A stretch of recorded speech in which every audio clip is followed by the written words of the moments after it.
Hello out there, everybody. Manny here at Area 503, and I hope that you all have been well since our last video. Today we're starting off with one of my Alien Dance music songs from the Alien Dance Party premiere that I did a few months back, so if you haven't checked out that, go check it out. It's on my playlist. Is my microphone okay and the music level okay? I can drop this music down just a little bit if it's too loud, but... Today, I am joined with Anthony from Unidentified S4, who's going to be talking with me about UFOs and UFNOs, as I put in the title. We're going to be talking about all things ufology related, and we might even take a look at some footage if we can find some out there. Let's go ahead and bring Anthony out. You could say hi to everyone. You ready back there, Anthony? All right. I'd actually like to say... thank you to everybody who's out there in the chat today. We've got Andy Gambino, Spooky Morales, Dimensional Babe, 5x5 News. My Flock is everywhere. By the way, Flock, thank you for that $1.49 super chat that you started us off with. That's a great way to start a show. Nathan Allen's here. Thanks, Flock. I appreciate you. Blue Chicken, Blue. I love to see Blue in the chat. Ronaldo Maldonado. Who have I missed there? Mark Toronto's here. Zach Diecast Monsieur. Mr. Bubbles is here.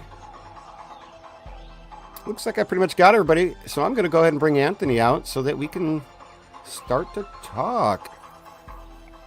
Hey now, what's up there, Manny? How are you? I'm doing good. How are you doing? I'm all right, brother. What's new, man?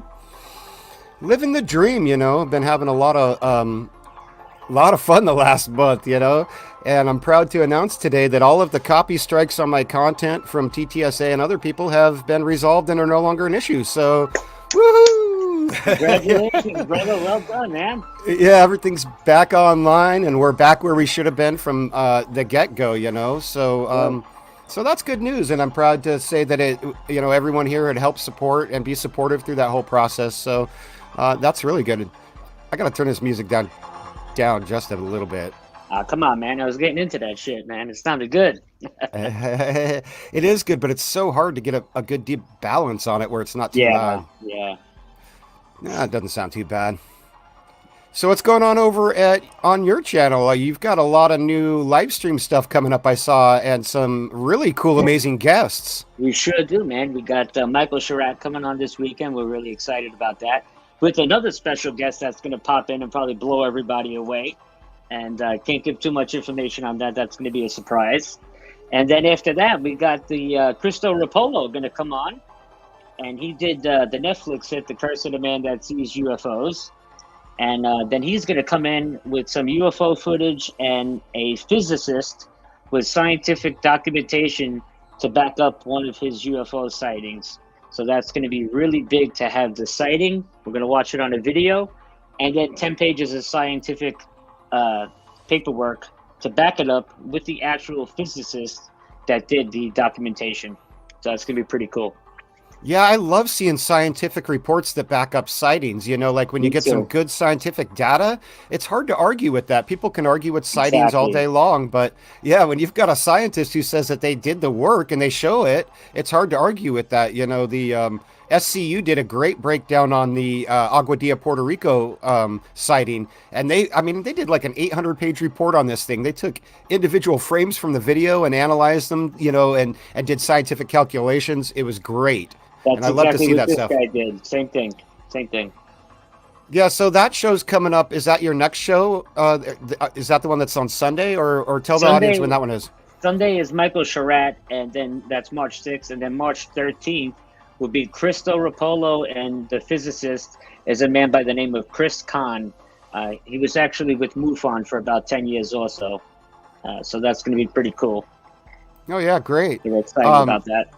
I'll change the description in this video for people watching it later so that they can get a link right to your channel and stuff. I didn't add it, unfortunately, already. I was Hey, running thank around. you. I appreciate that, Manny. Thank you very much. Yeah, we'll get people over there, and I'll be over there watching that out. I can't wait to see some of these interviews that you got coming up. And this Great, surprise man. guest thing has me going. I'm like, oh, who is it? Is it Bob Lazar? Is it going to be Lou Elizondo? What's going on here? I mean, like, who is it? I want to know. So yeah, I guess I'll have to go watch to find out. Yeah, it's going to be awesome. I promise, man. I promise. Yeah, good. So It looks like Alien Girl and a couple other people showed up. Let's just say hi to them. Helen's here, Lee Guy, Hello, Kepsa's here in the everybody. house. Yeah, there's some good faces in the crowd. So Wonderful thank group of friends we got here. Loyal supporters. That's wonderful. Absolutely. And it looks like I actually did miss another super chat. It looks like Flock put two of them out there. Thanks, Flock. I appreciate that. Every penny that I get donated to the channel goes back into the channel, to Right. do different things and different projects I have in mind or to get equipment and things like that. So I really appreciate the help. Yeah, it's amazing. We're here doing this together, trying to learn things, and that's kind of what I'm all about, is trying to learn something and then share what I've learned with people in my videos and show them the links in my research so they can go out and verify it for themselves and do their own research and, maybe pick up on something that I missed, or, it never hurts to have a fresh pair of eyes on something, so that's what we're all about here. Manny, before we get too deep into tonight's story and everything, I just have to ask. So I seen that guy, Tom Fessler, I believe. I seen he was talking about like your past record and all kinds of things of that nature. And, I'm a former cop, as you know, and everybody else knows. But I'm curious about, what that was all about. Can you maybe elaborate a little bit on that? Yeah, I'm glad you asked. Like everybody in our world has got some kind of past and history, and we all have lived a life of making good choices and bad choices. And, in my life, I've made several good choices, I've made several bad choices, and I've learned from most of my bad choices, which is kind of something that I've tried to do in my life, So when I was back in my 20s, I made some bad decisions. I had gotten involved in something where I stole some property that didn't belong to me, as people sometimes do. And it became a complicated situation where there was let's get that playing again. It became a complicated situation where there was like, there was a lot of pressure put on me because these objects, these computer chips that I stole were a test product at the time, and they were very, very highly valued because of, the intellectual property value of them because they hadn't been released to the public. So, there was a lot of real crazy allegations made around me at that time and towards me to put pressure on me to cooperate to get these things back, which I did. I was already doing, and so when the dust all settled with that, all those allegations were thoroughly investigated by the courts. They were found to be, baseless and dismissed and whatnot. And then, I took responsibility for what I had done, that I had made a bad decision by Of doing course. that. So, I just had to go and move on from that. And then a couple of years later, the same kind of thing happened. I made another bad choice over a petty theft, that ultimately ended up being about $3 a piece for these different little thefts, and it's a crazy story. But I did learn after that, when I was spending some time down in Texas, I met a guy named RB. I'll just say it. He was a good friend of mine. He was a mentor. I looked up to him, and something he taught me was that, well, this guy was missing his leg from the knee down on his left side, and you wouldn't have ever known it because he never talked about it, never complained about it, and it never slowed him down. He just got up, go to work every day. He was a trucker, operated his rigs, and he just a stand-up guy. But he was like, I can't abide thieves. And I realized then, it's like, I don't have to do that. I don't have to take something. I feel horrible when I do that stuff. I Yeah. feel Yeah. guilty, so Yeah. I just made that choice a long time ago. Learn from my mistakes, move on, and that's it. So there's a lot of rumors going around to sling mud in my direction about me being a career criminal and all this other stuff, and it's not true. I've never done a day in jail. I've got some trouble when I was a kid, made some bad mistakes that are still on my record because that's the way the system works, and Of course. that's it. So I'm done with that. I paid my dues. I've learned my lesson. I've moved on. That's really all that there is to that, and people are just digging it up to try to discredit me for my work in Delu. And I do find it funny that they hold me to just a microscope for my whole life, Yeah. but this guy could Yeah. just get away with saying anything, Murder. so Right? Murder. Yeah.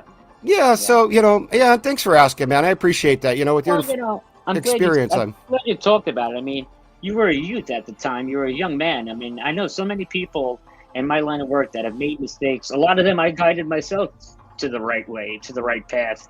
And, a lot of them my dad and we got them into the union. A lot of them going to other, types of programs where they're working for the city, garbage men. A lot of people become successful after making a mistake. Sometimes it takes a mistake to lead you onto the right path. And you were led onto the right path, thank God. You know what I mean? Look where you are now. That's exactly how I feel about it every day. Is I just say, I wouldn't be the person I was that I am today if everything that happened in the past didn't happen. So I had to grow and learn, and at least I can, I show that I'm one of those people that does grow and Right. learn from my mistakes. Not Right. just keep making them and denying them. So that's kind of what it's all about. And even in my film, when I made research mistakes, I said that a mistake's just an opportunity to learn. And it is. Absolutely. Absolutely. So yeah, that's where we're at. And, I really hope that people, look at that and just say, wow, some people are really desperate to cast shade and to get this story squashed.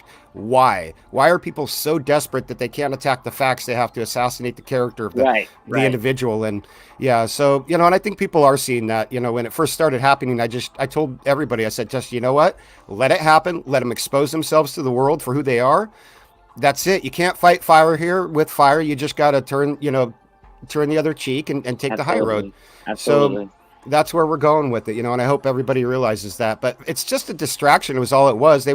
People were trying to keep us from talking about Lou Elizondo and who's Lou, Yep. and it really wasn't even people. It's just this one person who was hammering it hard and trying to Yeah. get everybody else to do it. And so, like, I don't, like if people watch my film and they think the production quality is garbage or if the points go over their head, I totally get that. I don't have a problem with them saying that. That's not what we're talking about here. We're talking about crossing lines and, the mudslinging and the attacks and stuff. It's like, Right. keep it on the work, not the person, Exactly.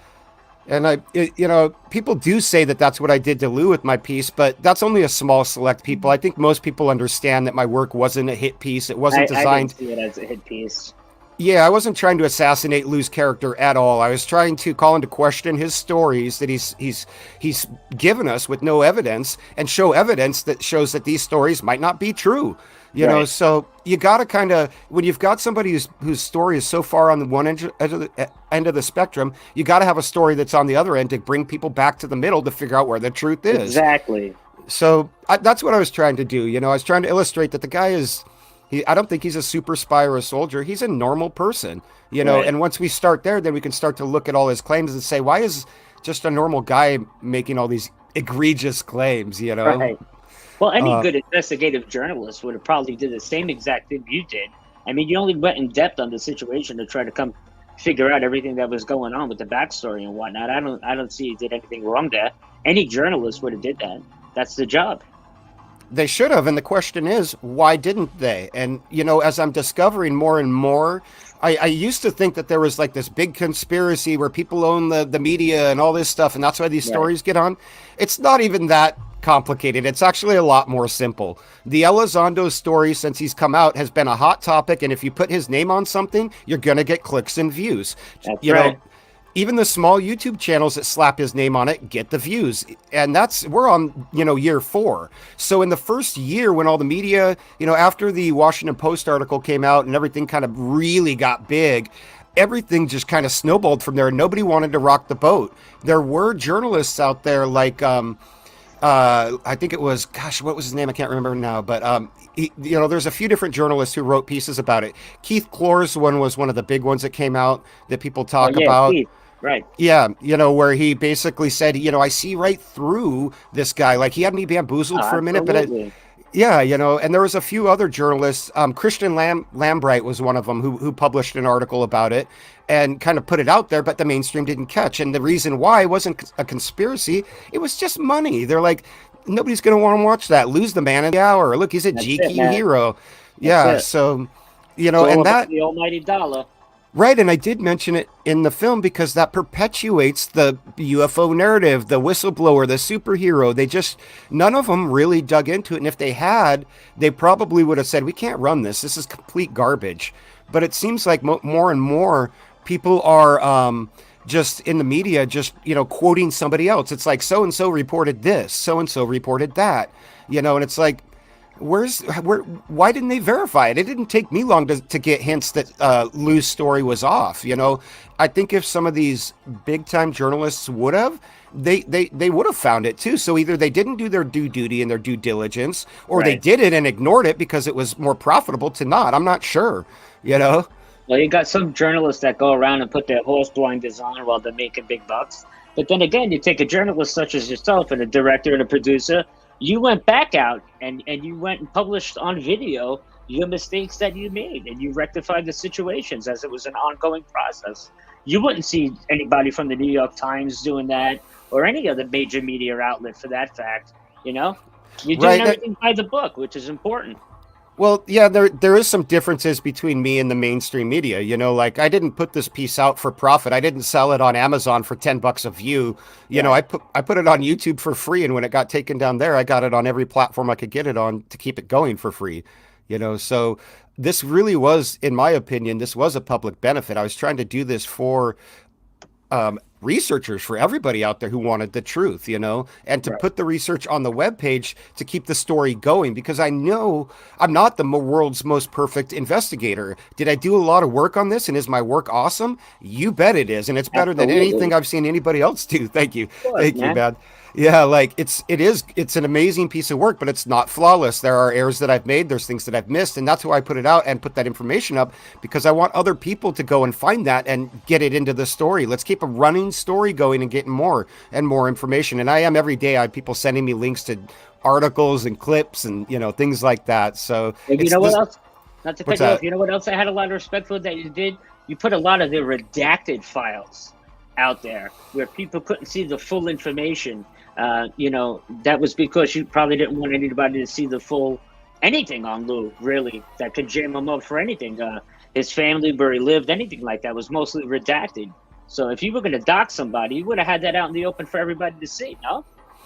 Yeah, people have characterized the piece as doxing, but I don't think they really understand journalism, really, or publications. That's just a subjective argument, and it's one of many that people have used to discount or slam the work, and that's okay. Like people do that anyways. But I'm glad you brought that up, because I did make significant efforts to redact every piece of information that wasn't necessary.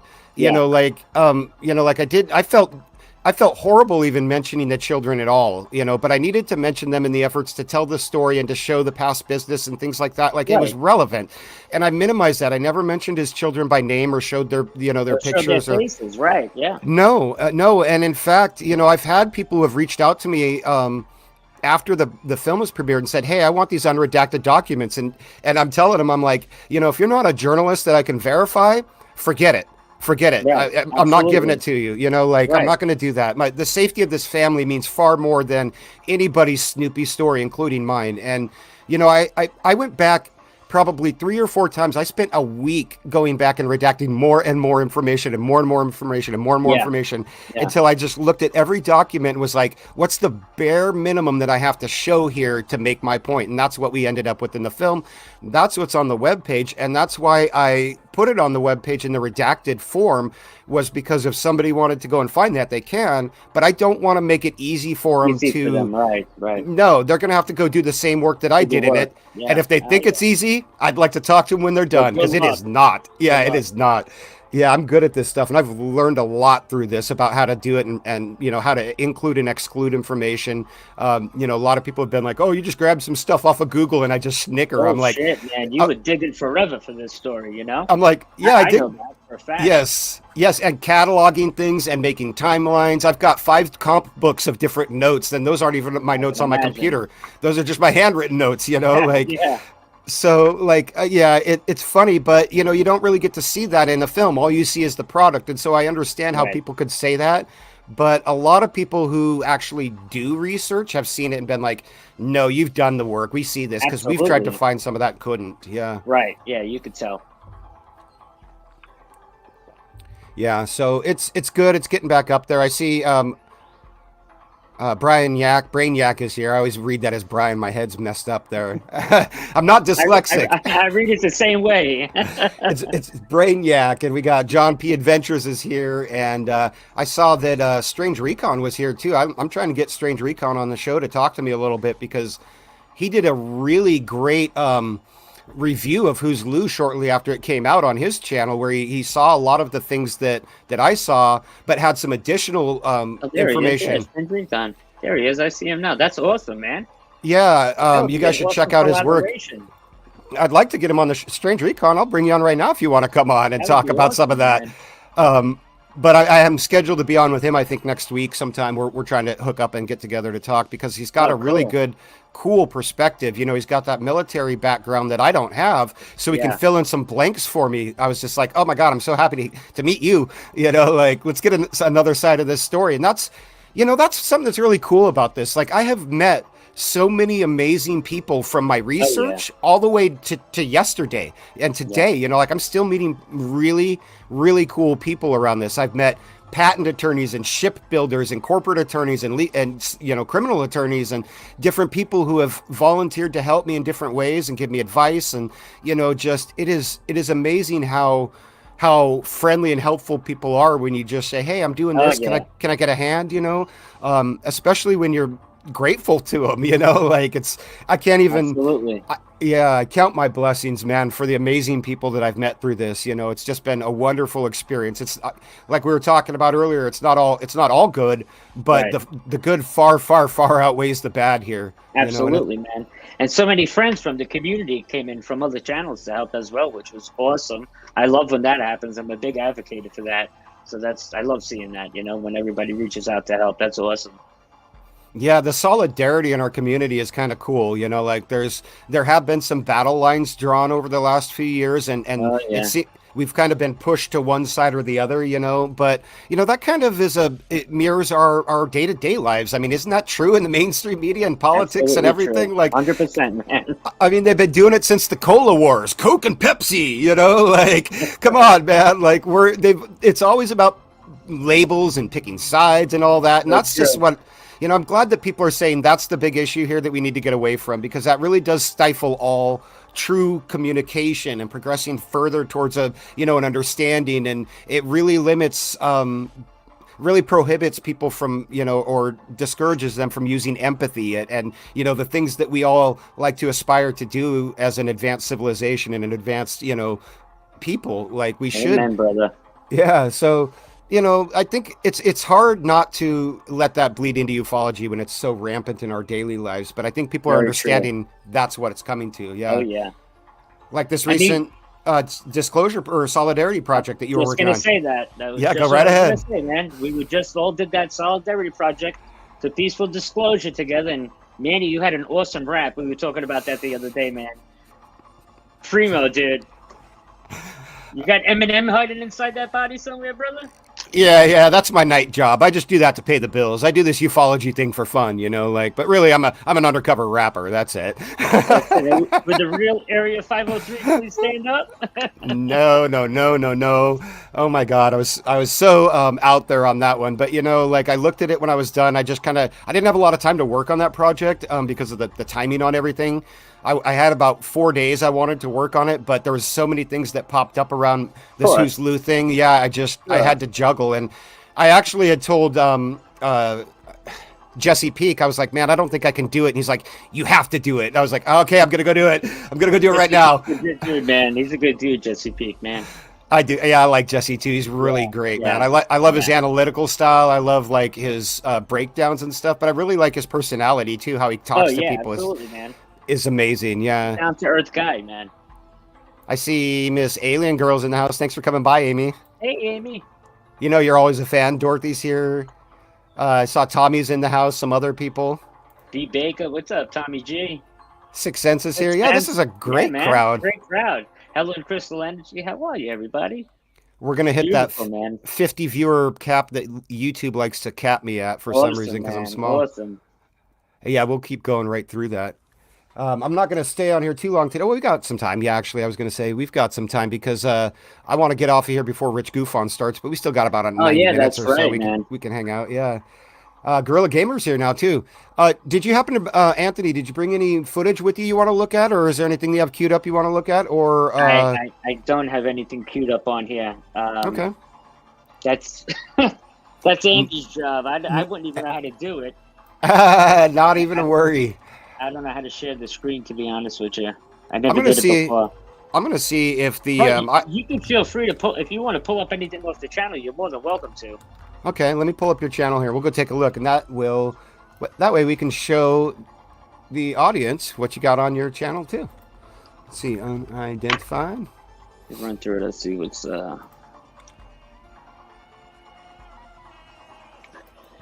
see what might be going for you to pull up. I think it's this one. You got UFOs at Space Force you could look at. That's got a bunch.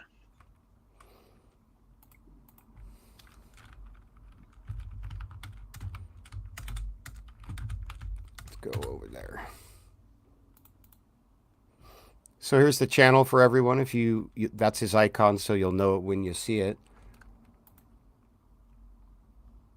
Ooh, UFOs. Oh, you could check out that one right there. Yeah, that one over Mexico was pretty cool, man. Let's take a peek, see at this one. Oh, I have ads on mine. That's right.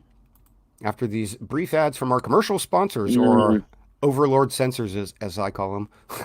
The Overlord Sensors, right, man. Yeah.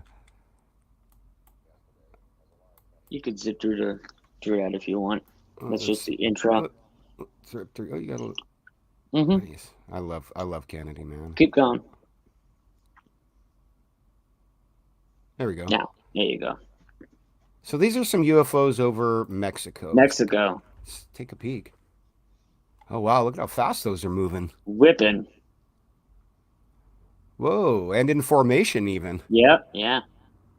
That's definitely a flight formation. Oh, yeah.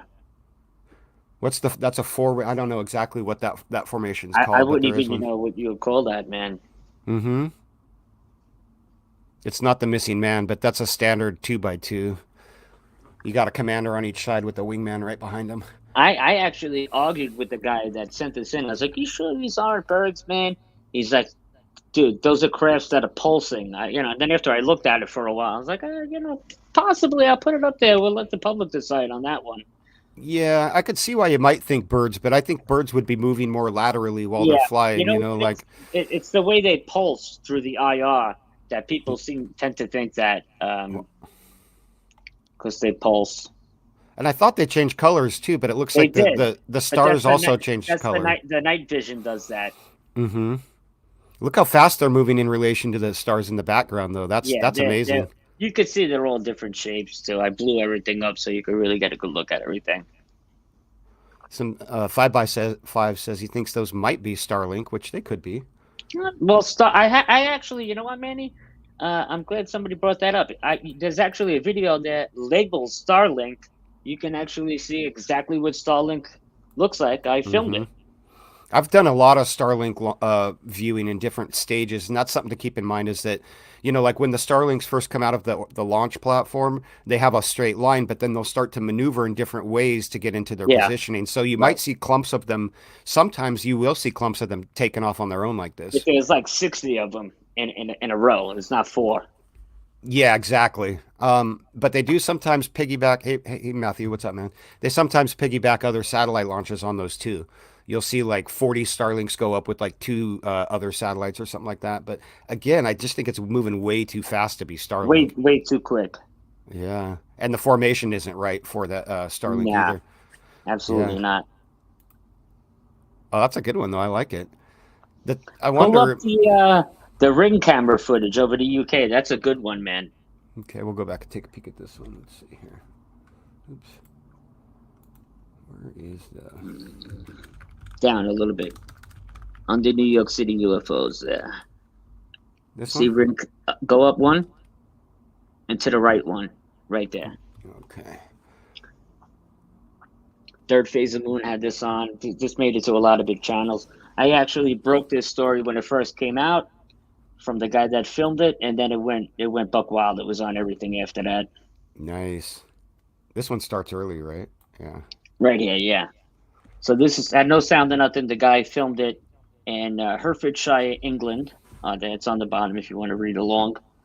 And he was outside in his garage when this happened. He didn't know the ring camera picked it up. And no sound on these craft. Whoa. And as you can see, that's what he picked up. That's the speed. That's the height in the sky that it was. And multiple channels from Third Phase of Moon to Gufan. Everybody's on the, believes the TR-3B is what you're looking at. It does look like a solid craft and not 3 in formation, but it's hard to tell in the dark because you can't see the solid body in between it. Very true. If that's one solid craft, though, that thing is huge and moving slow. It's just like That's the Star Destroyer. Dun, dun, dun, dun, dun, dun, dun, dun, dun. Yeah, that is a good piece, though. I wonder, and finding these sightings like this in this Hertfordshire, it'd be interesting to go look at the ADS-B flight transponders in the area to see if there were any aircraft that were logged. True. Um, you might, if it was a TR-3B, it's not going to have a transponder. That's for dang sure.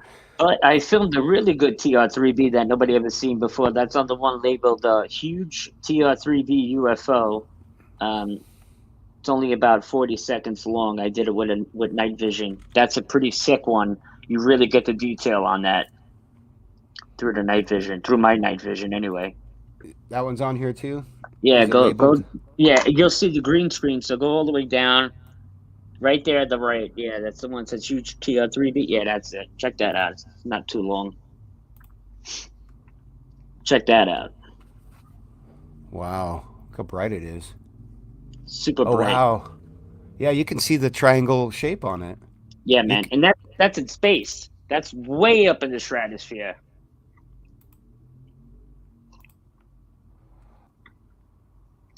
So it looks more diamond there, but I swear here at the beginning. Well, don't forget the night vision illuminates the IR light. So the reflection coming back from that distorts it a little bit. But if you watch through it, you'll be able to see the shapes. Wow. There's a still shot of it. You can see the triangle.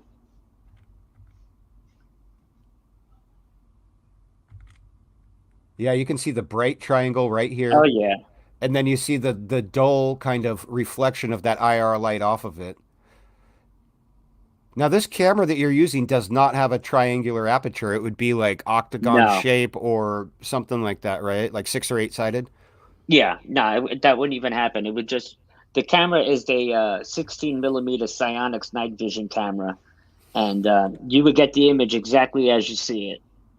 Yeah, This the isn't psionics are zoomed in or good. anything. The Psionic's pretty good, unless you zoom in all the way on it, then it gets distorted.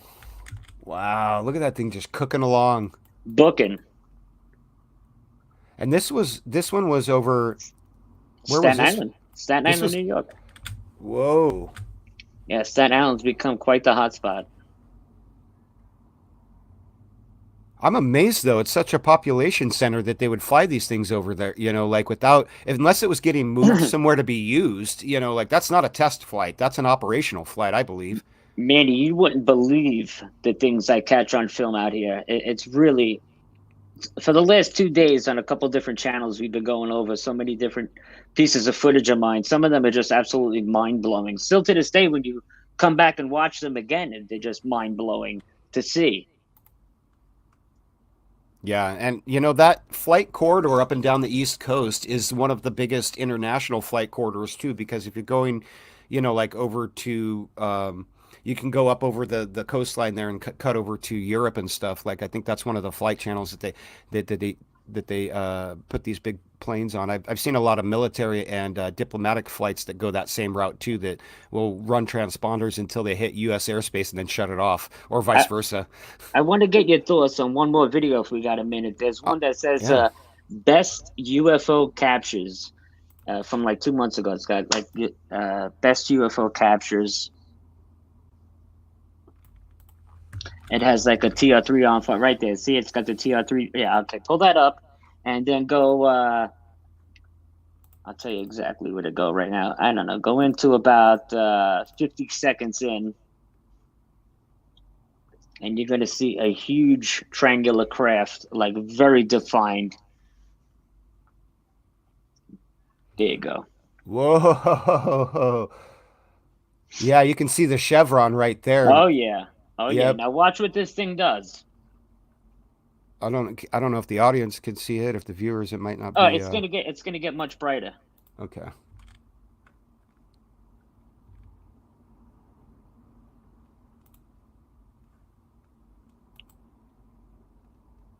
Now pay attention to that.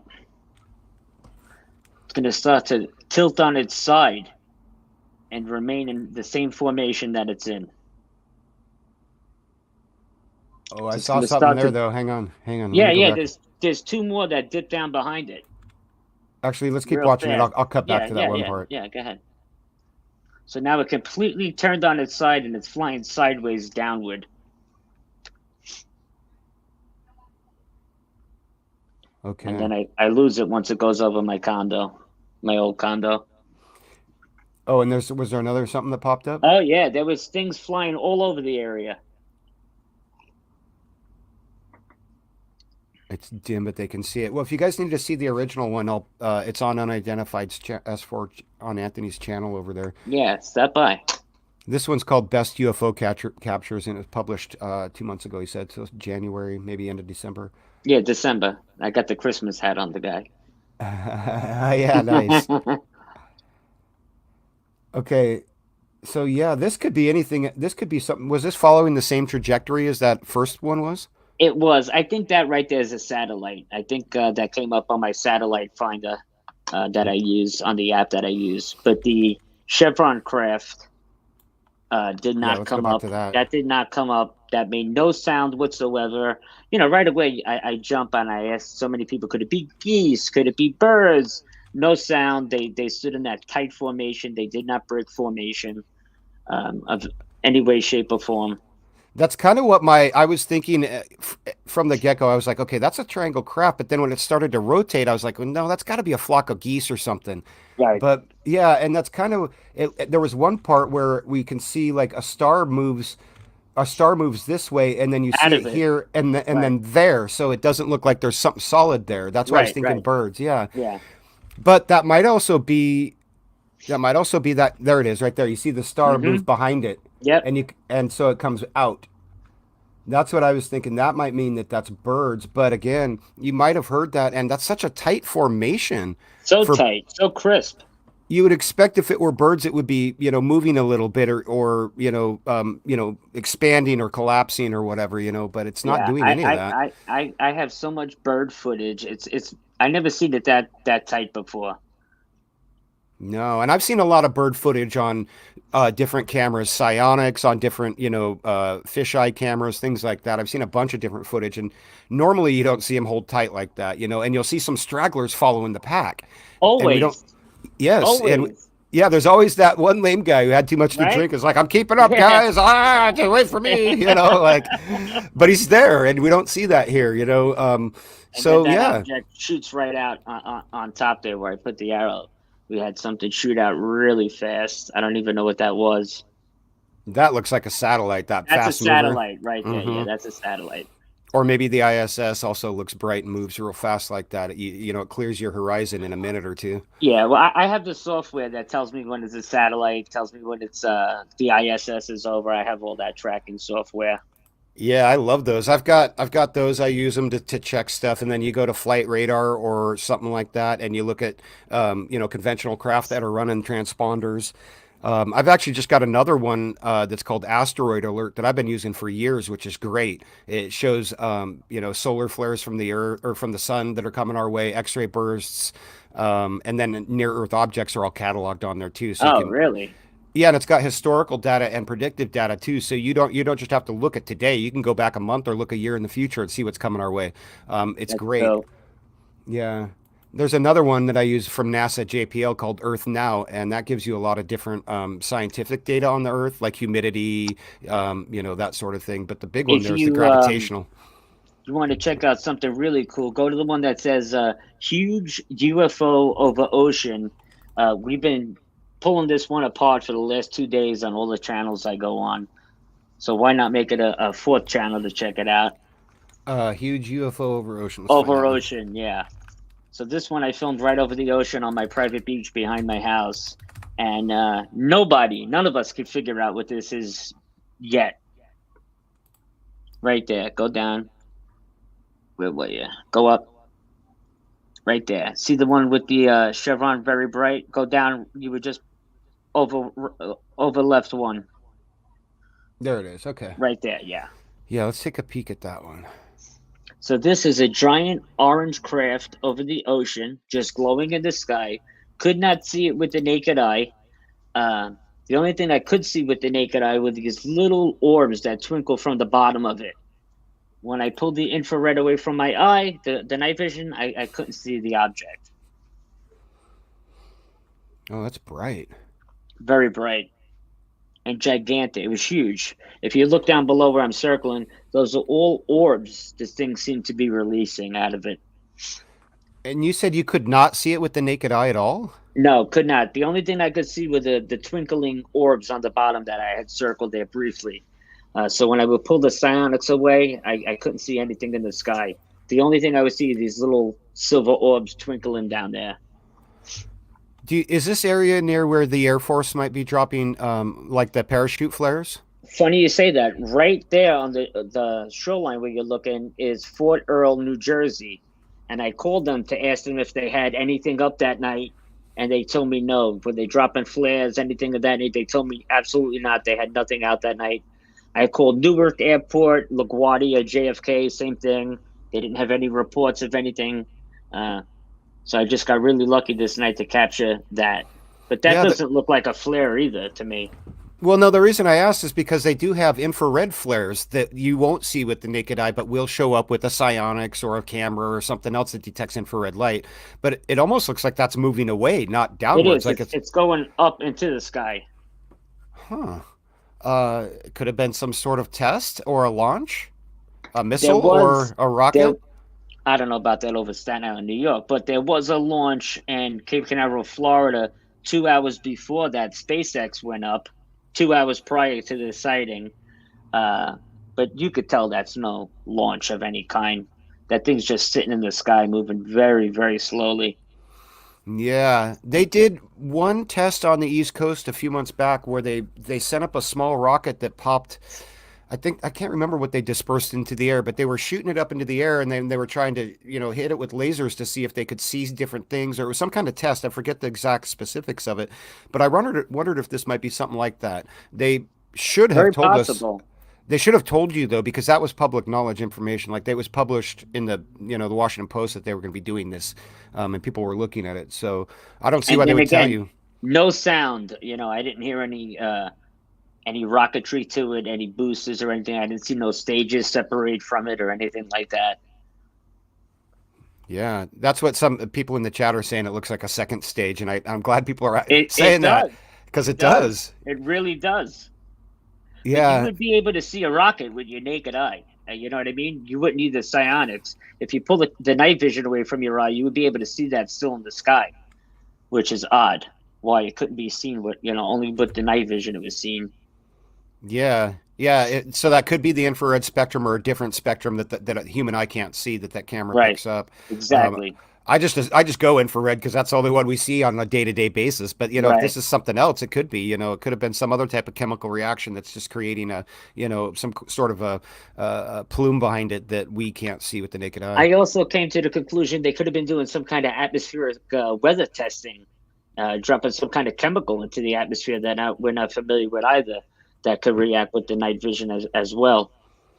Yeah, if that was similar to the test that I was describing, that they would have been dumping something into the atmosphere. It's like a rocket that goes up and sprays this mist or powder up at a certain altitude to react with the lasers or the telescopes or whatever.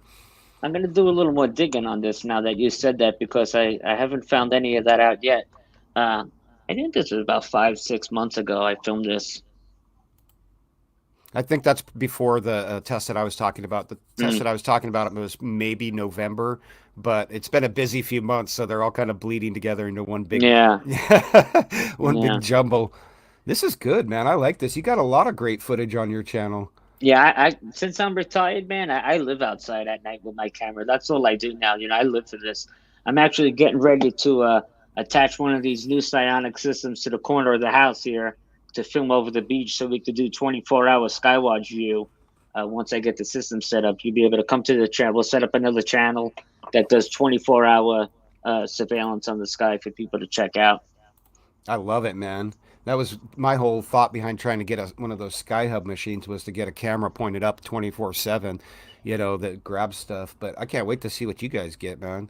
I can't wait either, man. Let's hopefully we get something dope, Yeah. Give some shout outs here. Looks like Gigi Abby Lynn is here. Hi, Gigi.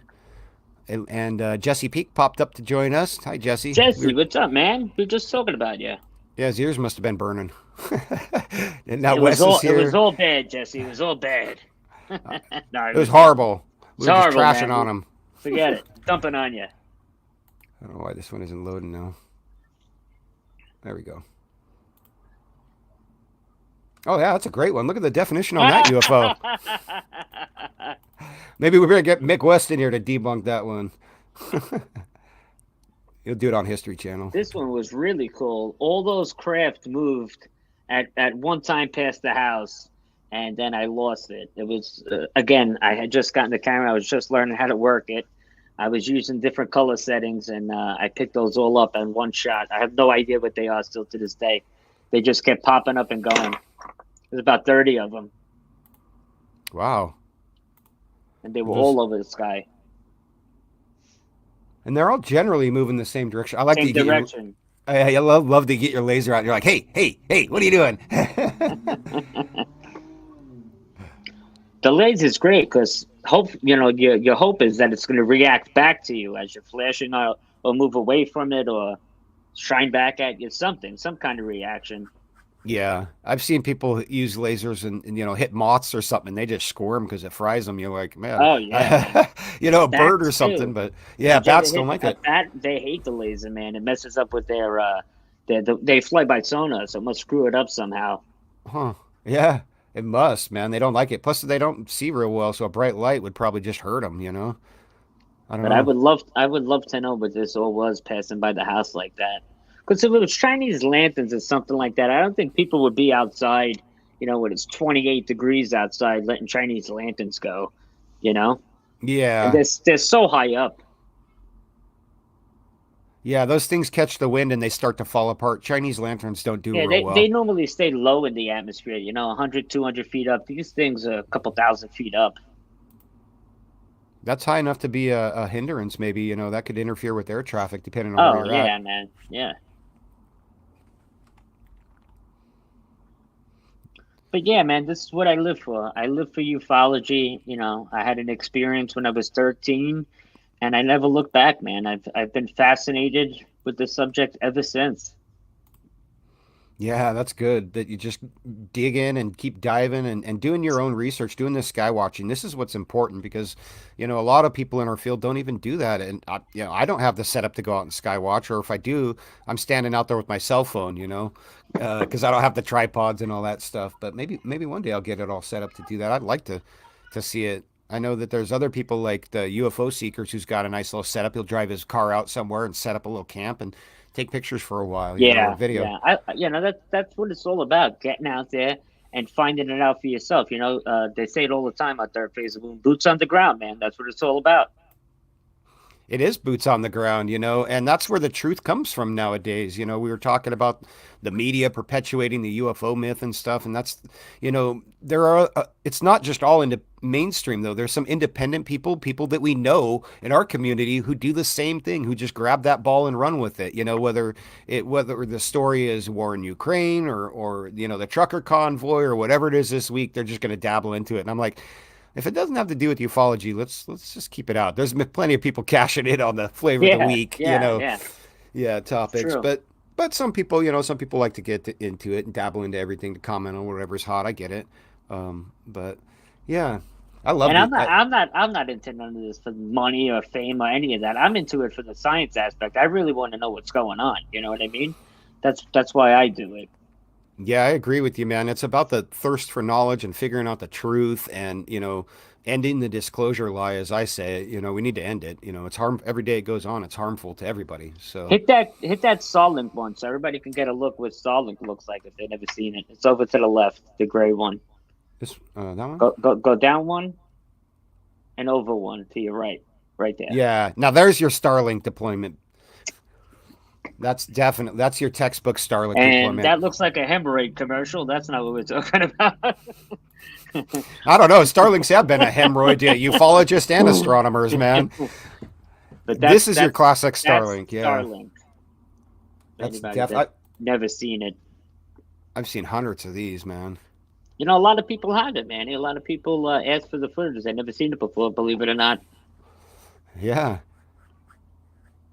And so what, you got 2, 4, 6, 8, 10, 12, 14, 16, 17? Probably over 30 there. That sounds about right because a max Starlink deployment with no additional payload, I think, is 66 or 72, right around there. And then, that number goes down as they start piggybacking other satellites onto the deployment. But you could see the separation that you were talking about, four and then one and then two and then two and then four, five. They do separate away from each other, but they're always in that same line. Mhm. They're never straggling to the right or to the left. They're always in a straight line. So this is right after deployment. This is Yeah, probably yeah, eight to 10 hours after the missile or the launch and then the separation. And this is the first part of deployment. They launch all those out. And when you look at how they're stacked inside of there, they look like a magazine for a machine gun. All these yeah, different. yes, yes, yes. It's great, man, because all the little satellites are all just parked in there, and they're just like pop, pop, Yep. pop. And then they actually take anywhere from 3 to 6 months to get into their final orbiting position in the constellation. And so there's a Starlink site that I have where you can go and get the real time update of every single satellite in the constellation. It's great. And it'll show you these deployments historically too. So these little clumps here, like we're seeing, like this first one and two, those two are going to take off somewhere. These other two are going to take off somewhere. They'll start to slowly get, pushed into their thing. And it's really cool, man. They're doing a lot of this with artificial intelligence, which is great. Um, like people are talking nowadays in our military industrial community, like we're talking about the Tic Tac UFO. Is that maybe a test piece? Was that maybe an AI piece? If you assume that the government has technology 20 years before we do, most certainly that could be the case, Very, very, very true. Yeah, and I tried to make that point with the what was it, the Cassini probe, when the probe that we sent to Saturn. That probe was launched 20 something years ago, but the battery technology that was used on that probe was the same technology that was in my phone last year. The Right, same battery right. technology. Yep. Yes.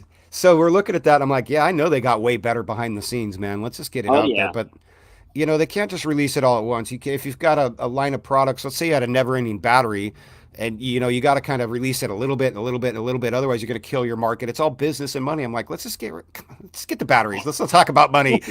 Just bring us the tech, man. I'm sick of hearing about money at the end of the So day on true, man. everything. So true. Yeah, but But yeah, if you guys never seen Starlink go up, they have an app that'll tell you exactly where the crafts are going to be at whatever time in your night sky, and they're really cool to see, man. yeah, and a lot of those tools, along with the other ones that you mentioned earlier about the satellite tracking app, the other apps that the ADSB, like Flight Radar 24, these are all things that skywatchers should be using to rule out objects that we know. And then that'll leave you with a UFO. If you look at all these sites and you say, no, it wasn't on Flight Radar, or there was no satellites in the area, then you have to then accept that this is an unidentified flying object of some kind. Yeah, yeah. Oh, this looks good. Long Beach This is Police Department. yeah, FLIR footage of a craft. This was pretty cool. Long Beach, 2004. So this is Four. actually right after the Nimitz sighting. That was November 2004, I think. Interesting. I wonder if this is the same object. You never seen this before? No. Wow. Look at it dropping. What is that? I have no idea, man. That's $1 million question. Now the way it's dropping that stuff does look like a flare because they will kind of sizzle and drop stuff underneath them if you get right up on them. But if that's moving left to right, it's not. And that's a police helicopter filming that too. Yeah, with state of the art flare at the time in 2004. Yeah, well, for 2004, yeah. Why is that? What is it just dripping down? That's just flying over Yeah, Long Beach? yeah. I have no idea. What? Yeah, that was sent into my channel a long time ago, and I held on to it all these years. And when I started the channel, it's just something I had to put on because it's awesome. I'd never seen anything like that before. No, that's great, man. And I wonder, like, I mean, people are on the beach. What's it dropping on them? Is that They're probably emptying out their toilets on us, the aliens. space poopy? Is that what we got? Like You the, guys are polluting space. We're gonna go pollute Long Beach. whatever. Oh my God. Yeah. So the Yeah. size of that thing that's dropping out. That's what I was saying, vultures. I think that flares do sometimes, but you don't really see that most of the time on flares. And It might be because the helicopter's so close. Because normally when flares are filmed, they're from the ground, and you're looking up at them. But I still don't. If that's a flare, where's the plane that dropped it? Where are the other Right, flares? Because they don't. right. Yeah, they generally don't pop just one of these things. They're blowing off ordnance. They got a batch and they'll take it up for training, and it's getting close to its expiration date.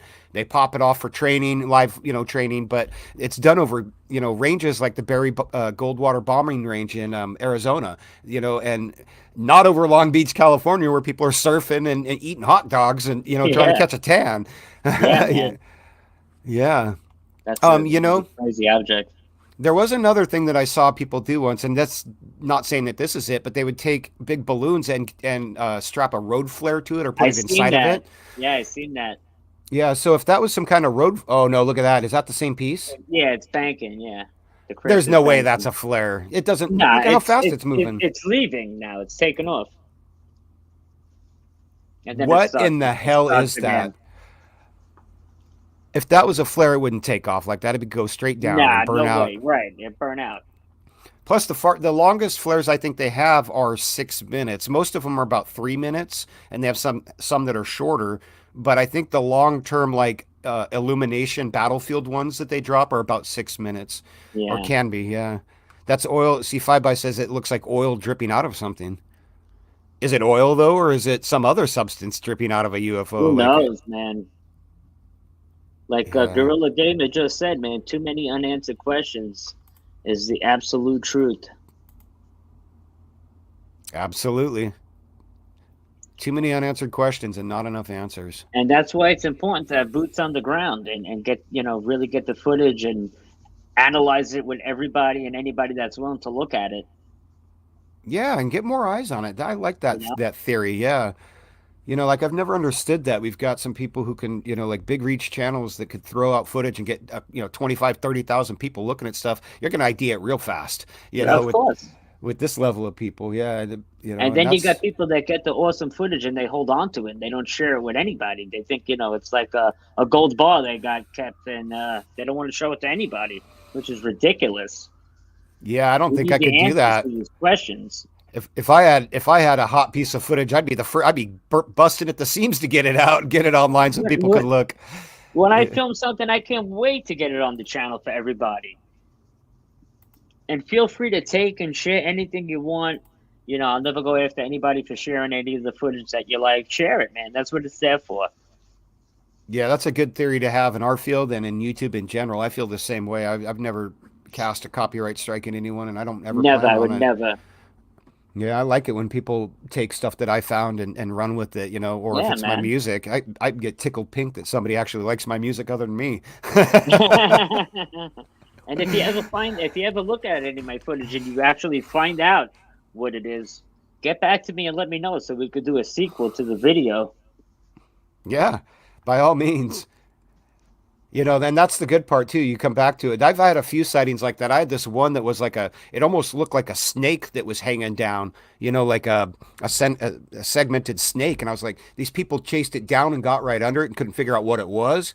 And it turned out later I found an LED strip that was hanging from a drone, like a rope LED strip that they were dangling behind it. So somebody had either flown that up on a drone or maybe put it up on like a balloon that was tethered to the ground, a large balloon to Yeah. hold the weight. Yeah. But either way, it was cool looking. It looked like a dang space snake flying through our atmosphere. I was like, yes. Moody Mongol said these poor aliens must have food poisoning. Well, I heard that the food on those inter dimensional flights is not the best, So stay away from the chicken, stick to the fish. You might be all right, or That's maybe it's it, the other man. way around. What's up there, Black Lotus Productions? Yeah, to answer Gorilla Gamer's question, if I had footage and I was under an NDA and I had good UFO footage that can change science or possibly bring a cure to cancer or a cure to AIDS or any cure to any one of our diseases, I would have to go against that NDA and drop the footage.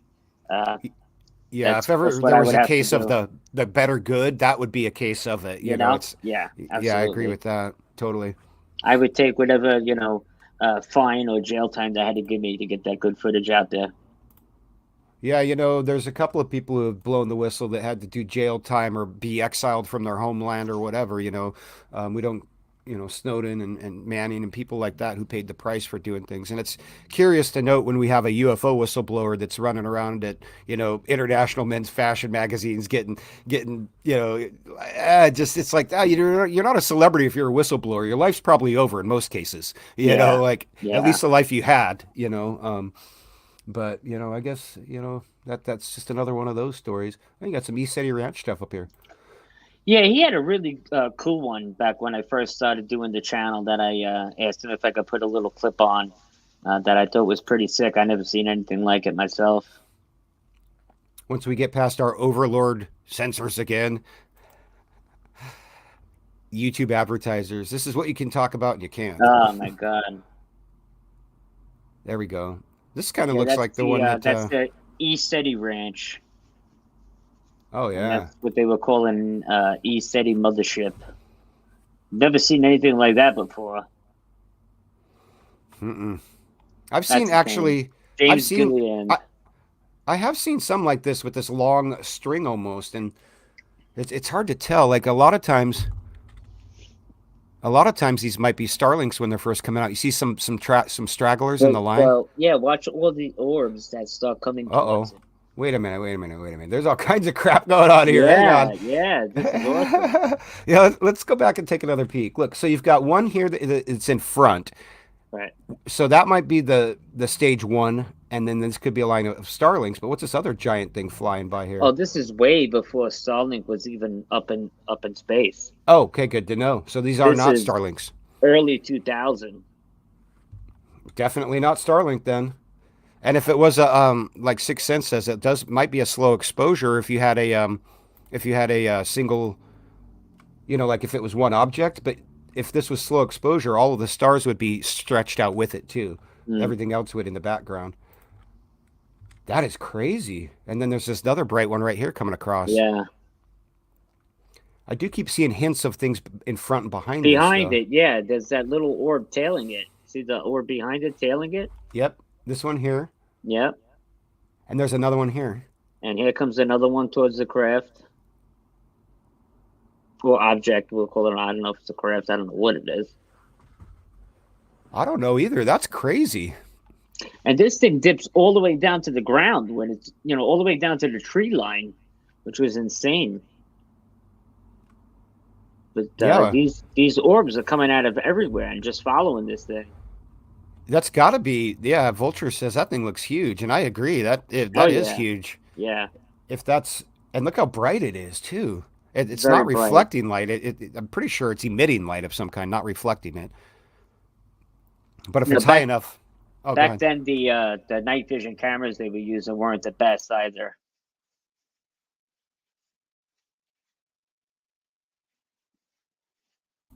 I think it did pretty good here. It got that object. Oh, whatever it is. But I mean, imagine we would have caught it with today's technology. It would have been, God only knows what we would have seen.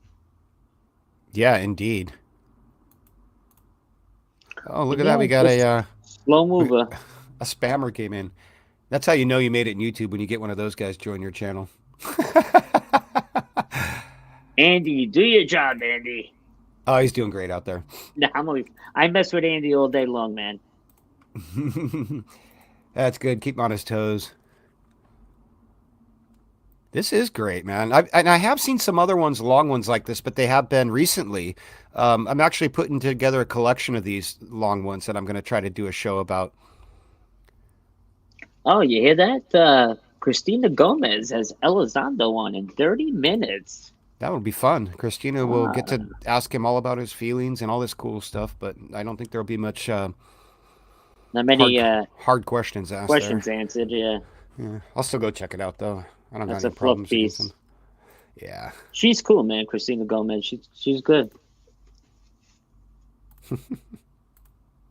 I like Christina. Yeah, she's got a great personality. In fact, when her YouTube channel got censored or kicked off of YouTube for whatever reason, I went out on What the Twitter hell was up? So that really happened then.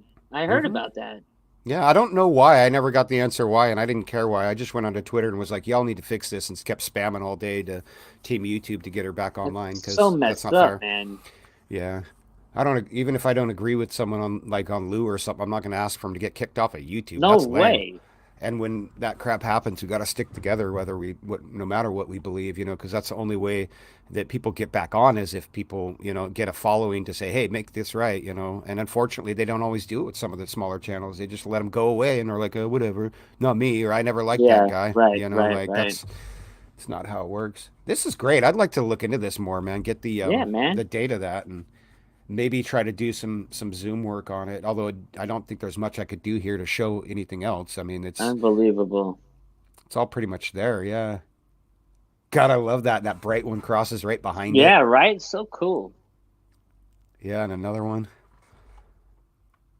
Yeah, Andy, I know B Baker was on it. We were just busting your chops, buddy. I see your comment. Who, this guy? We always bust on Baker. No, Andy. I said, Andy, do your Oh, job. I Andy. was just busting his balls, though. I We wasn't being bust on Andy serious. too.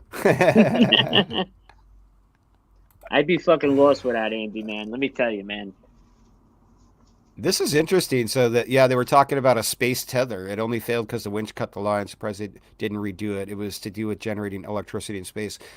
Yeah, I've Oh, heard of a couple of those. that well wasn't that in the 90s? They had that tether break, SCS 117. I'm not sure. I haven't really looked into that. I was looking into the space elevator that they were talking about building, but that's they basically said they don't have the carbon fiber tubing to make it. Like they need something that's 100 times stronger than what we have today to make it Yeah, work. But the science behind it works. If you get an orbital platform that's directly over the same spot of the Earth, an elevator doesn't need that much. It's hard to explain, but yeah, it's theoretically a possible. space elevator. That would be pretty cool. Yeah, and it actually cuts down on your cost to get to space because your big time cost to get to space is to break, the I think it's 25,000 miles an hour you need to do to get out of Earth orbit or whatever, it's approximately that. So you got to get moving pretty quick to break the Earth's gravitational field, but if you're already up that high, you've done a lot of the work at that point because you're already away from the gravity at that point. So it starts to get a little bit better, but that is not the tether. Nope. This is something Nah, else. that's something totally different. But yeah, man, that's primarily what I do with my spare time. I'm out there filming, and that's my passion. And got a lot more better equipment coming in, and gonna have more cameras set up. We're gonna have like two or three of them at a time going, plus the stationary one we're gonna put up. That's gonna be up for 24-hour viewing for everybody to use. So hopefully within the next year or two, everything will be 10 times better than what it is now on the channel.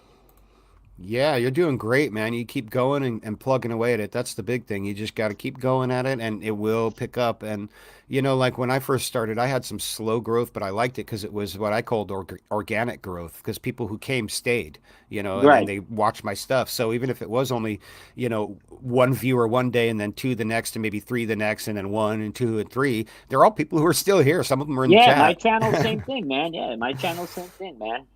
Same people Yeah. from the beginning, thank God. And I'd take that over, getting 2 million subs overnight and then going, Oh yeah, any like, day, man. yeah, who wants that? And You can especially if they're have not going two to watch your million stuff. subs, but then when you go live, what's it? Why have 2 million subs with 10 people in the chat? You know what I'm saying? Doesn't make a lot of sense. Or if Doesn't not a make a lot of lot of people are watching your sense. videos, the same thing. If they're not going to watch it, what's the point? Right, But right, right. yeah. I like your sky watching. I like that you're doing more of the interviews now and stuff and getting going live and stuff. That's great, Oh man. yeah, That's man. That was a I didn't want to do that till I found the right partner to do it with. You know what I mean? And when Andy Gambino came along, it just clicked. I mean, we clicked right away, and we started working right away. And I mean, it was just a perfect match. Sometimes it's just meant to be. And Andy, his talents are unmatched, man. He's an awesome producer. He's awesome with the techie stuff, and I couldn't do it without him, man. I really couldn't do it without him. If I didn't have Andy, I would not have the live channel. I just wouldn't. So yeah. It's I a owe that all to significant amount of him. work, right? Yeah, it is, and I owe that all to Andy. Yeah, that's good, man. It's nice that you found, your right hand guy there, your partner in this Yeah, because, yeah. and I'm glad you bring that up because a lot of, if our viewers don't know, if they've never done a show like this, like we were saying, it takes a ton of work to, Oh, to just forget do it, a man. weekly show, let Forget it. alone two or three, four or five, right? Yeah, We like it, we we made that Goof On movie, In Search of Goof On, and that was like a 5.5 minute movie, And we were on that for like over 2 weeks, writing out the script, doing all the CGI, the motion tracking, and adding all the little elements and the music and the different sounds and the radio voices. I mean, it was so much work getting Mm-hmm. permission to use Steven Seagal's voice and you name it, man. It was crazy. Yeah, I'm glad I could do that favor and set you up with Mr. Seagal for that. Like I had to Thank you cash in so an old much, one, but man. Thank you yeah, so much, Manny. he's a great guy, Steven, by the way. Not just a face on TV, but yeah, like it takes a lot of work as you're seeing. Like when you talk about things like Crazy, motion man. tracking and adding titles and trying to get composites to fit together and lighting and shading and things like that when you're animating, and that's not even Yeah, when you get into yeah, to editing, and that's not even when you get into writing, and that's not when you get into these other things. You're like, oh my yeah. god. It all takes time, and I have a huge respect for people who do it, like our friend Rich Giordano, who does it 5-6 days a week, man, by I don't himself. know Like just, how. God bless him. whew, man, I know, I don't know like how it he does takes. it. You got to have fortitude. You got to be able to, just keep going day in and day out, even when you're not having a good day. It's kind of like my bartender days. Even if you're having a crappy day, you got to put your A face on and go to work and smile, because people don't want to hear their bartenders having a bad day. They want to tell their bartender about their bad day. you know. Yeah, it's true. Yeah, and it's the same thing in ufology. Nobody wants to hear about your bad day. They want to hear about the news. They want to hear about, what's going on. But, we all have good and bad days. So I have respect for people who do that. It takes a lot more work. And when I saw your video that you guys made, I knew immediately. I was like, these boys put some time into this. Oh They yeah, did. oh yeah. Yeah, that was just not cranked out in an hour. I'll tell you No, no, no. A couple weeks that took. Yeah, and you see the level of work in it. For people who do this production work, they recognize and see it. It's awesome. But And yeah, now we're so talking about getting the documentary out, Extraterrestrial City. We're trying to get that out by next year with all the different UFO sightings around the world and throughout all the cities. And we're going to have a bunch of different people come on and discuss different things. And we're going to try to do our first big documentary, which we'd like to put up for free for everybody to see. There's no need to be, everybody's charging for everything. I just don't see the point in that. We just want to get something out there that's interesting, and we can enlighten the public with the work in ufology. That's what it's all about to us. yeah, definitely. Like you said, like my production costs on Who's Lou, I think I made maybe spend about $800 for the whole thing, including web costs and ordering documents and all that stuff. And, it's not that much money, really in the scheme of things. When you look at movies that are produced for 1.5 million, 3.5 million, 10 million, 12 million, some of these big productions, they have to recoup their costs because they have real costs. But, Right. I've never had money, man. And what I've always lacked in resources, I've had to make up for in resourcefulness. And that's just kind of, Absolutely. yeah, Absolutely. and that's, I hope, something that people grab onto. And I'm glad that you're doing it too, because you don't have to have money to do these things. You could You just, don't.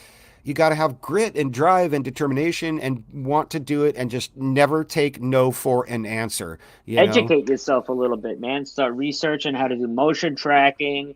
Look at the different sites, Adobe Premiere and Filmora, and just go with it. No matter how long it takes, eventually you crank something out that's worth watching. Eventually, you get it down pat to where you can actually put something out there that's productive to show the public, and you don't have to spend 100 grand on the first 10 minutes or whatever. You can do it all yourself. Yeah, you don't have to. You could do it yourself. You can, and then that way you're not beholden to anyone either. If a big network comes in and buys your piece, well, they're going to have a say in what goes on there because they purchased it. The downside is that we don't get the exposure. We're not number one on Netflix today. We're not Right. on Amazon's best list, but we are here working with the people for the people, and I think that's why That's the people most important. are Right. Yeah. gravitating. Yeah. Absolutely. Yeah. Yeah, Yeah. and that's really cool. I don't like it when people try to be like, oh, I'm somebody special. Like, no, no, no, we're all people, man. I've met Right. celebrities. Right. I've met people I've met CEOs. I've met people who are extremely wealthy who can just, make a phone call and go get a check for $2 million to buy a property. Like it's that. I've met people like this. And the one thing we all have in common is that we're all human beings. There's nothing more that I could say than that about it. But yeah. Andy just put my heart in my throat. He just said, "But you haven't seen my invoices yet." Oh man, Uh, that's gonna be some bill. right? It'll look like you ordered a set of encyclopedias. Gonna have to take out a second mortgage to pay him. Yeah, exactly. Well, maybe you'll just take the house. You can say, I'll just leave it to you at Yeah, some take point. the house. I'll come get myself a studio. I'll leave the Yeah. keys on the doormat for you, Andy. And he's great, man. I love his attitude. Yeah, he's He's awesome, man. upbeat, and yeah, that we need more of that around the field, and not less, Debbie Downers. More Yeah, people who yeah, are, yeah. yep, on the rise. And there's a lot of cool people out there now that are coming together in different ways. It's really neat. A lot of people who I didn't know, and now I'm starting to learn and meet them, and I'm like, wow, there's a lot more people out here than I thought. And Have you you know, checked out Josh and Artemis yet, by any chance? They're yeah, a I've new watched a few of channel. their things. Yeah, Yeah, they're a I've cool watched a few couple, of their man. shows. Yeah, we're Yeah. gonna hang out with them tomorrow night, so come check that out. That'll be cool. Yeah, definitely. And I know that they've got they're going to be talking to Lou Elizondo here in the near future, I heard. So good on them, man. That's really cool that they got an interview and that he's coming on your show and will talk to you. So Oh hopefully it's a yeah, good one. I heard Rich talking about that. That's right. Yeah. I love this. I love this. Walt's been calling me the paranormal pit bull. And I love it That's a because good nickname, man. I love pit bulls, man. I used to have one. I adopted one, and she was the most loving, loyal dog I've ever had, you Yeah, know? I had a female pit bull too, Bree. She was great, man.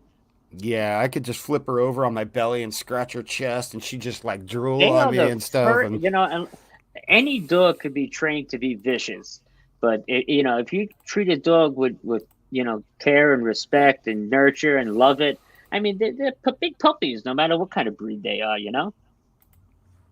yeah, they are, and they're Pit bulls get a bad rap. they do because they're strong, and they have the so when they go bad, they have the ability to do damage. It's like a Chihuahua can go get angry and bite someone. It's not going to rip somebody's throat out. It's Yeah, not. right. It just doesn't have the strength. But that's the problem with pit bulls, and they were kind of the poster boy for bad dogs for a while. But I'm of the belief that there are no bad dogs. There's only bad pet owners. you Yeah, know, exactly. You're exactly right, man. You're exactly yeah. right. They're kind of like kids, like there's no bad kids, but if, True, you but know, there's bad parents. but there are bad parents, so, and people gotta, understand that, like these animals are just like kids in a lot of ways. So, but yeah, I love dogs. I love cats. I love all kinds of animals, man. I Yeah, dig me them. too. I'm a big animal lover. I'm up every morning feeding the birds. I feed the squirrels. I feed all the little animals in the neighborhood, man. I'm big on that. My neighbors Yeah. hate me because their cars all get shit on, but what am I gonna do? You know what I mean? Yeah, whatever, man. It's a cost of living on this I'm an planet. animal lover, right? I got a big smear down the side of my Lincoln as we speak, and I'm just like, well, that's life. Yeah. My fucking Benz is covered in bird shit. I gotta take it for a bath tomorrow. That car sucks. Yeah, and like there's people like Mr. Bubbles and his wife have done a cat rescue, and they're trying to, like you were saying the other day, like everybody does a little something to help out. Not everyone can Right. do, not one person can do everything, but if everybody does their little part, this world would be a much better place, like Yeah, if we 'cause all do a little, we don't have to do a lot, man. That's my motto. I live by yeah, that. we all chip in and do a little bit, and there's no big heavy lifting on anybody else's part, like it just, and that's kind of how our society should run too with taxes and stuff, but we see how that's spent, Yeah, like, yeah, because we definitely chip into that one, but very true. yeah, and I'm glad to see people out there every day. I see it, people who are helping at soup kitchens, or just somebody who holds a door open for someone, or helps an old lady get her groceries into her car. It's just what you can do when you can do it, and that's it, and then Yeah, go about your yeah. life. Yeah, My father started me off, as a young man. You always hold the door and have respect for your elders. You always hold the door for somebody that's older than you, or a woman. See an old lady, you grab her groceries, carry them home. And you know that now I instill that in my son too. He's the same way.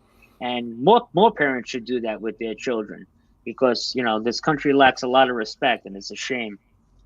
yeah. Different societies have kind of isolated themselves, and there's a sense of entitlement and things like that. We could talk about that in a different show all day Yeah, long. yeah, of course. But yeah, like in ufology, I'm glad to see that people are starting to realize the divisiveness and come together and say, you know what, we need to put aside those silly differences for the common good. Absolutely. Yeah, Absolutely.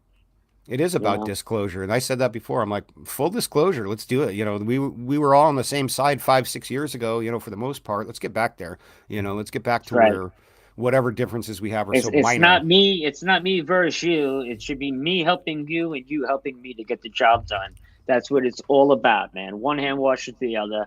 And if you have a beef or a gripe with somebody, just reach out privately and deal with it that way. There's no reason to plaster it all over the internet for everybody to hear your business, because it only makes you look like an asshole when you do that.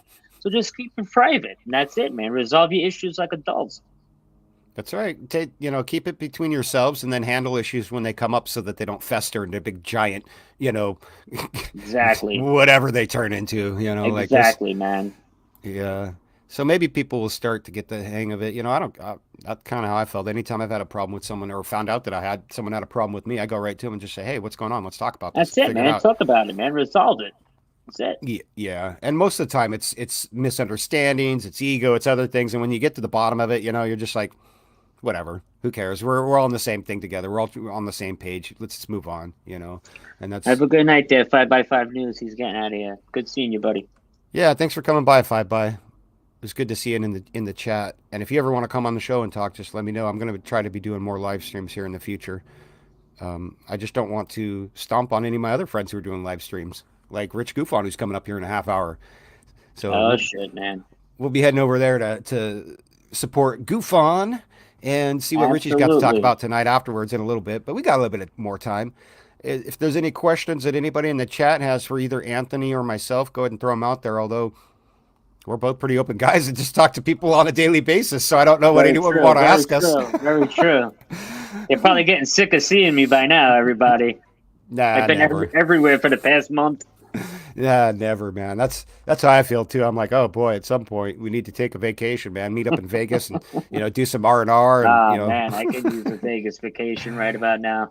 Yeah, I would like to schedule one, man, just a meetup. Maybe we'll do something like that. Do a meetup That'd in be Vegas awesome, around man. a convention or something that's down there. I know there's a few in Vegas, so I'm dying to do that. I've yeah. never been to a UFO convention. I'm dying to go. Yeah, I've been to a few different conventions over the years, different types of conventions. Mainly science fiction conventions have been the ones that I like, because it's just, I love geeks and nerds. Yeah. And we talk all kinds of stuff that really crossed into ufology, like a lot of mainstream science fiction, the stories like Stargate, SG-1, Star Trek, a lot of those the storylines were based off of real science and real legends and myths and things like that in ufology. So I'm really surprised that when I was a kid and when I was younger, how much exposure I got to this field through popular fiction, science fiction. It's all out there, Close Encounters of the Third Kind or Stargate, all the Star Trek wars, even Star Wars, I feel might be based on a little bit of reality with the Galactic Senate and stuff, Very true. Very true.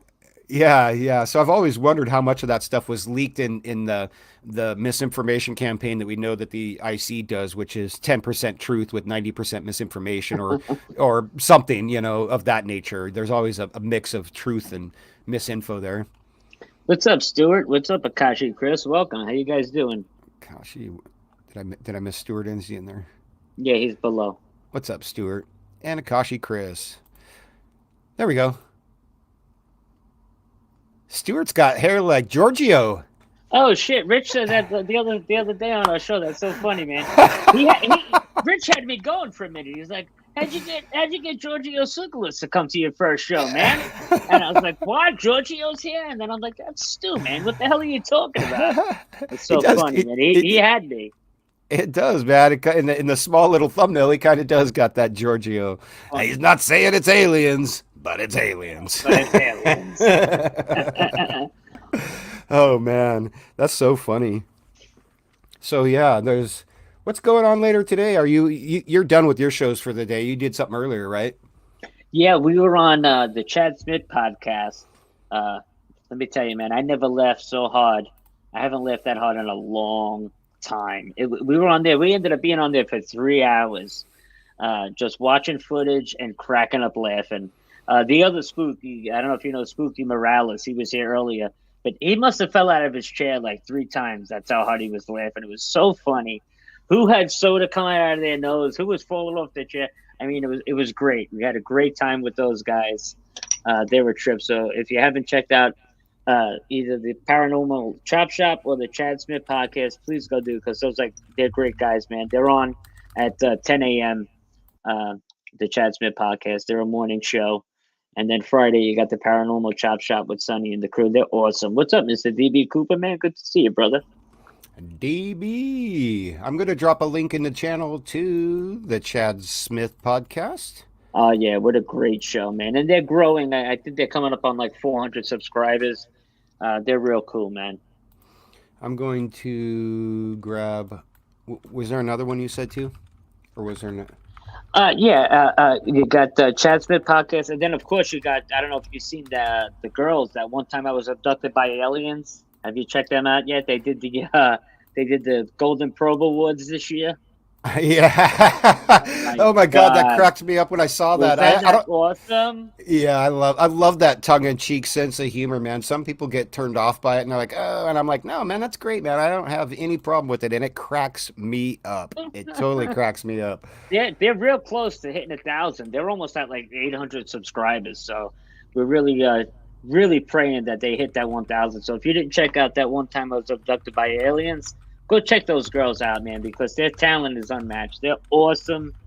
We love them. We know you're gonna love them. So please go check them out. Give them a Oh, like. thank you, Six Sense. I was looking for that to drop it in the chat, but Six Sense just put the link there. I put the link for Unidentified S4, Anthony's page, and then I also Thank you, put man. I that link. appreciate that. You got it. For the Chad Smith podcast is up there too, and I'll try to drop all those in the description after we go get done with our live stream here. Yeah, But they're all cool channels. They're all work with the community. They're all on the line with us and how we're trying to do peaceful disclosure and all of that. They're all on board with that. So that's a big plus. oh, oh my God, I'm such a nimrod sometimes. People have been saying this Totiwaba, and I'm like, I don't even know what that means. It's that one time I was abducted by aliens. The abbreviation. That's funny, man. 100 times I looked at that and never saw it, man. So yeah, there you go. That's the. Oh well, if you can't laugh at yourself, how can you laugh at the world? That's what I always say. But I um, felt just like you the first time I seen that. I was like, what the heck? Is somebody trying to spell Chewbacca and they're messing it up? I couldn't figure it out for the life of me. And they're like, no, you idiot. It's that one time I was abducted by aliens. yeah, I totally went woo right over my Yeah, head. right over the head. Oh well, I'm too busy looking at TTSA, stock filings and ripping through old Defense Intelligence Acts from 1986, and I'm just like, and I missed the joke that was right in front of my face. I'm surprised you're not in TTSA's garbage, trying to put like little shredded strips together, pasting them, trying to read mail and shit. That'd be funny. How do you know I'm How not? did I know that? Now you give up the gig. Now Tom's gonna burn all his garbage. Dang it! Man, my fault. I'm just not into him that much, man. All his dirt's right out in the public, man. And I Yeah, found enough. yeah, man. Not hard to Yeah, find. just like Elizondo, I found enough in the public record to make me arch my eyebrows and say, "Wait a minute, what's going down here? This ain't kosher. Something's wrong." But yeah, I'll be looking at more at TTSA here too. I'm going to do a live stream with Stephen Cambion here soon, as soon as I get the research materials ready for it, because I understand what's all going on in my head, but I need to get the different documents together to kind of tell the story and stuff. So I'm Yeah. trying to get all that together, and then Stephen Cambion and I are going to sit down and we're going to have fun with it one night. And Yeah, just Cambion's the man to get involved with to do that kind of real deep detective work because he's really, really the man for that. he's got a great snout for the truth, Oh yeah, yeah, like the old school Dick Tracy, Columbo, just Sherlock Holmes right there. yep, Sherlock Holmes. There's another person who's got a real good analytical mind is Tim Boyle over at UFO Seekers. When he does like a corporate breakdown, in fact, he's the one who did the original TTSA breakdown that I reference everybody to. And the way that he rips through the corporations and the corporate structures and sees the filings, and it's amazing. I'd be surprised if he doesn't have some sort of like corporate finance background or some kind of accounting background or something. Yeah, the way his brain works is amazing. The Dark Journalist too, man. Have you ever checked out Dark Journalist? Man, he's on point too with his work. Yeah, I've never actually talked to him directly, but we communicated indirectly after Who's Lou came out. I sent him a copy of the movie and was like, "Hey, dude, I think you might be into this. Let me know, like when we've seen it, if you've got any questions or whatever." And he never got back to me, but he did start promoting it on Twitter, so I assumed he watched it and was behind it. Yeah, yeah, but so that was cool. I'd like to talk to him someday. I know we have some maybe different viewpoints when we get to the end of that road, but all the way up to the end, we're right on the same page for the most part. That's a great question, man. I don't know. Is TTSA still in operation? Somebody was asking. They're very much in operation, and that's something Really? that I'm going to be talking about. Yeah, in the breakdown with Steve Cambion, is that they TTSA is still very, very much in operation. In fact, I would go so far as to say that as of today is their most productive time of ever. That they've been more in No operation shit. nowadays. Yeah, and people should be curious to note that all of this big moving in plays all happened right after their stock offering expired, so they could no longer sell their stocks to the public. It seemed like when they were offering the stocks, they weren't doing a lot of, they weren't making any real profit from what I understand. They were basically just floating the bills and paying off these different royalties to Tom DeLonge and whatnot. But there's, back to today, there's still a lot going on at TTSA. On the front of the house, there's the Monsters in California film that Tom DeLonge just got done filming a couple weeks back and is in post production, anticipated to be released anytime in the next 3 to 6 months. I think is kind of their window to get it out by the end of the year, hopefully at the latest. And then they've got, from the SEC filings, they said that they have identified and began working on 13 full-length feature films. So they're doing production, which is probably writing, getting producers on board, directors, whatever, the pre-planning for that. And then they also have Angels and Airwaves, which is doing all the music stuff. Right, right. I think they got another book coming too. Excuse me, V. Lou got the book coming out at any time now, right? Yeah, Lou's book should be out in the next month or two, from what I understand. Next month or two. Yeah, probably the next month. And V, also, there's a lot of stuff going on behind the scenes at TTSA that people don't know about that I've discovered through the public filings, which is a couple of different DoD projects that they're working on. And things like that, which is kind of interesting that we all know they've had that CRADA for a long time, but it looks like they're actually using it to do something. The question is what and how much is this going to cost the taxpayers, these programs, and are these no bid programs just like the ATIP BAS program was no bid? Maybe, ATIP, TTSA might be the new kind of BAS for that type of thing for these projects. So we might be seeing that. June is when the corporate filings are due to be done for 2021. So we'll know exactly what they were up to then. And that will probably be the last bit of public information we ever get about TTSA, because they don't have to reveal much other stuff because they're not currently offering stocks, even though they've already sold them, if that makes sense. But I'm going to keep a strong eye on what's going on over there, and I'll bring that information out as soon as I get it. Their stock is shit anyway, TTSA, no?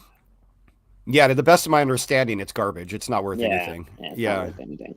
Yeah. And you got to separate, because they have 4 different kinds of stock. And when we say their stock's not worth anything, we're talking about the stocks that they sold to the public, not these other stocks that are worth way more money. Right. Yeah, because there's a lot of other stocks that they have that they give to themselves, which actually gives them all the big money from the get-go, if that makes sense. They're basically going to be getting paid before anybody else does. And that's all Tom DeLonge. Yes, Lou Elizondo got a bunch of those stocks. Chris Mella got a bunch of them. Jim Samivan got a bunch. Hal Puthoff got a bunch. Stan Spry, who's their new Hollywood guy that they brought on last year, got a bunch. They brought in a big name Hollywood director, which I laughed about and said, God, finally, you're a media company. It's about time you finally have a Hollywood person on board. Yeah. It only took you 3.5 years to do so, but whatever. And, $48 million in stock payouts to yourselves first. But crazy, right? Yeah. $48 million in payouts. That's insane. Yeah, I think they offered 60 million, probably sold that. So after commissions, it was about 40 or 52 or whatever. There was, a big chunk of that went to the people selling the stocks and whatnot. And then what they did when they got the money was just basically pay it all out to themselves in stock bonuses. All the people who worked there, all the bigwigs, not the little people. I'm sure the roadie for Angels and Airwaves didn't get a single stock at TTSA. Yeah, right. But Tom DeLonge, his family members, all these other players, all the people from the DoD and that are working there now, they all got them, and that's all on paper. And we'll be talking about that in that breakdown with Stephen Cambion. So, yeah, that was a long story, V, but I could have made it shorter and just said, yeah, TTSA is still active. But I like the way you did it, though. It was better. Yeah, people don't have to take me at my word if I explain it like that. They give them enough information, they can go out and look at the filings to figure it out for themselves. Or if anybody wants to know, I'll point them to it. I'm not trying to hide the information. I'm trying to get it out there. Absolutely. So, yeah. Do we have any questions from the chat? I know we asked earlier, but we're getting kind of towards the end of our time now. We got about 20 minutes till Richie Goofon's show starts, and I want to get over there. Um, and I want to go grab something to eat in between because Yeah, I've been me too. I haven't eaten yet either. like a I've chicken been with my going head all cut off day. today. Yeah, me too. I Yeah. know exactly how you feel.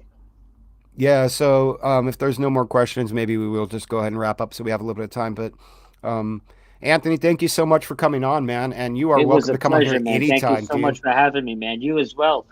You're welcome on our channel anytime. Just pop in. Anytime you're in the chat and you want to jump on, you're more than welcome to come in. Open Thank you. invitation. I would love to, man, and I will definitely take you up on that. As I'm starting to book all my new stuff, my streams and stuff, I'm Awesome. put you guys right at the front of the queue. Awesome, man. Thank you, brother. I appreciate it. Yeah, And thank you, definitely. everybody, for coming tonight, man. We had some crowd here, man. A lot of friends, man. Appreciate it. Yeah, a lot of great names, man, that we'll see you here later in the Goof on chat, I'm sure, too. Let me answer that for Stuart real quick. Stewart asks, is the To the Stars Academy still considered a public benefit corporation? To the best of my knowledge, they are. The question around that is like in 2021, what public benefit did they do?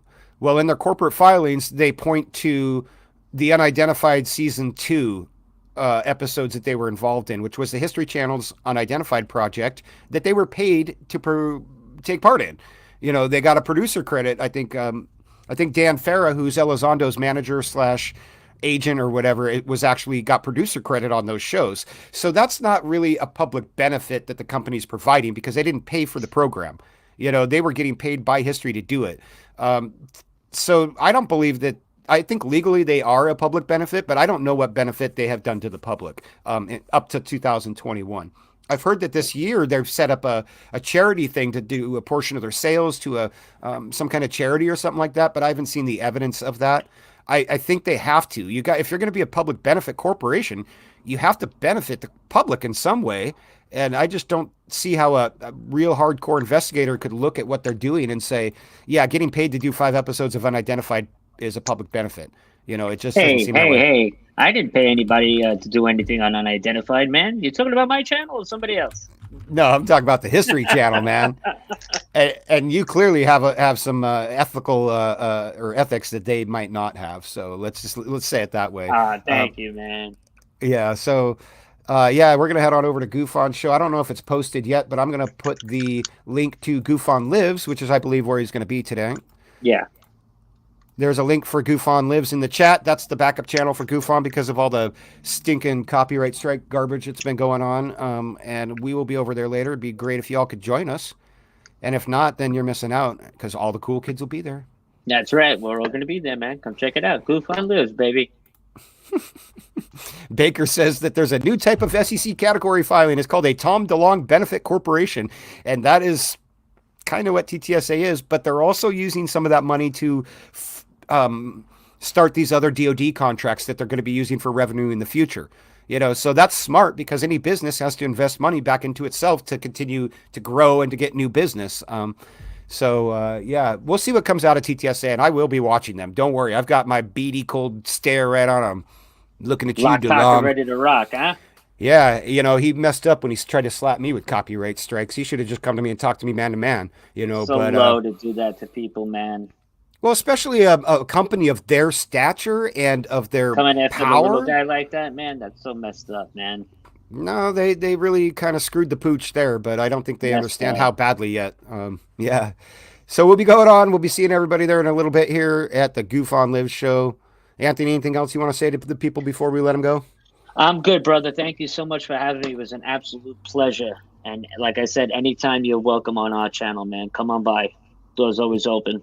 You betcha, man. I love hanging out with you and Andy over there. It's great, man. We never have a bad time. So, That's it, man. all right, I'm going to kick you back to the back here for a second, and you can hang out. We'll chat afterwards if you want. All right, brother. All right, let me say thank you to all of you for your support, not just today, but in the past month through the bad times, and then the past 5 years through the good times. We'll always have good times in life. We'll always have bad times in life, and I'm glad that you all are here for the crazy, crazy ride. Let's keep putting some pressure on Lou on that social media. If you guys aren't on Twitter yet, even if you don't want to use it, go out and sign up for a free account and just follow me. And when I do my Who's Lou posts, just retweet them and love them. And you can log in once every day or two and just do that. That would help out significantly because Elizondo has got a huge voice and reach, and he's got a lot of people that are championing for his cause. Most of them don't even know why, but they are. And, we need some help to get this side of the story out. And, this isn't just, it's not my story. It's our story, yours and mine. Everybody who wants full disclosure, we want this. So let's do it. Let's do it together. Until next time, everybody, this has been Manny at Area 503, and I wish you all the best until we meet again. And I'm out of here to continue my search for universal truth. Take care.